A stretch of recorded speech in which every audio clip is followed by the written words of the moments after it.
Hi hello అండి అందరికీ. Today mini vlog వచ్చేసి నైట్ మా డిన్నర్కి వచ్చేసి క్యాబేజీ ఫ్రై అండ్ చపాతీ అయితే చేసుకున్నామండి. నేను ఎలా చేసుకుంటానో మీరు కూడా చూడండి. ఎవరైనా ట్రై చేయాలనుకుంటే ఇలా ఎవరైనా తప్పకుండా అయితే ట్రై చేయండి.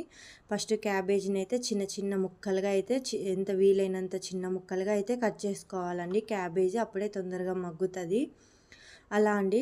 ఇప్పుడైతే నేను వంట అయితే స్టార్ట్ చేసేస్తాను. మా నైట్ డిన్నర్కి వచ్చేసి స్టవ్ వెలిగించి కడాయి పెట్టేసి పోపు దినుసులు ఎండుమిర్చి అండ్ జీలకర్ర ఆవాలు కరివేపాకు అయితే వేసేసానండి. వేగిన తర్వాత ఆనియన్ కూడా వేసుకొని బాగా మగ్గించుకోవాలి.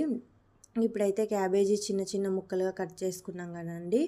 అది అయితే క్యాబేజీ ముక్కల్ని కూడా అందులోకి వేసేసి చూడండి. ఇప్పుడు ప్యాన్ ఎంత ఫుల్ ఉంది కదా, కాసేపుకి చూడండి ఎలా తగ్గిపోయిందో. ఇప్పుడు మీకు తగినంత సాల్ట్ అయితే వేసేసుకోవాలండి. చూసి వేసుకోవాలండి. స్టార్టింగ్లోనే వేసుకుంటే మళ్ళీ కొంచెం ఉప్పుగా సాల్ట్గా అయిపోతుంది. ఎందుకంటే అది ఫుల్ ఉందనేసి చాలా ఉందనేసి వేసుకుంటాం కదా, ఇంకా అట్లా అండి.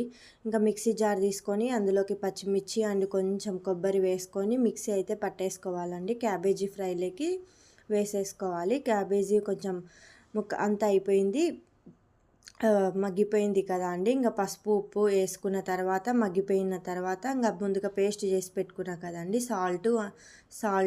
సాల్ట్ వేయలేదు, కొబ్బరి అండ్ అలా అది వేసేసుకొని అయితే మగ్గించుకోవాలండి. అలా మగ్గించుకున్న తర్వాత ఇంకా కాసేపు మూత పెట్టేసి ఇంకా స్టవ్ ఆఫ్ చేసేస్తే ఎంతో టేస్టీ క్యాబేజీ ఫ్రై అయితే రెడీ అయిపోయింది.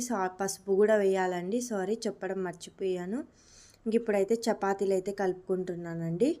చపాతీలు మాకు తగినంత గోధుమ పిండి అయితే తీసేసుకొని కలుపుకుంటున్నాను. వాటర్ అండ్ సాల్ట్ కొంచెం ఆయిల్ అయితే వేసేసుకొని బాగా కలిపేసుకోవాలి. మళ్ళీ కొంచెం లూజ్ కన్సిస్టెన్సీ లాగా కాకుండా మరి తిక్కుగా కొంచెం గట్టిగా లేకుండా అప్పుడే మీకు చపాతీలు చేస్తూ ఉంటే అలా చేసుకోవాలండి.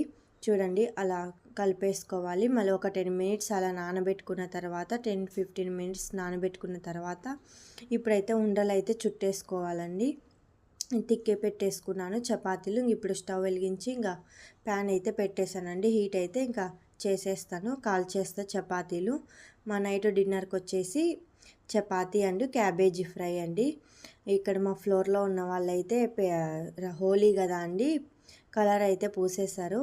అలా అండి నా హ్యాండ్కి అలా మొహం కడుక్కున్నా కూడా పోవట్లేదండి అది. ఇంకా చపాతీ కూడా అయిపోయింది, ఇంకా క్యాబేజీ ఫ్రై కూడా రెడీ అయిపోయింది కదా. టేస్ట్ చెప్తానండి ఎలా ఉందనేది. బాగుందండి, టేస్ట్ అయితే సూపర్ ఉంది. ఎవరైనా ట్రై చేయాలనుకుంటే తప్పకుండా ట్రై చేయండి. వీడియో నచ్చితే సబ్స్క్రైబ్.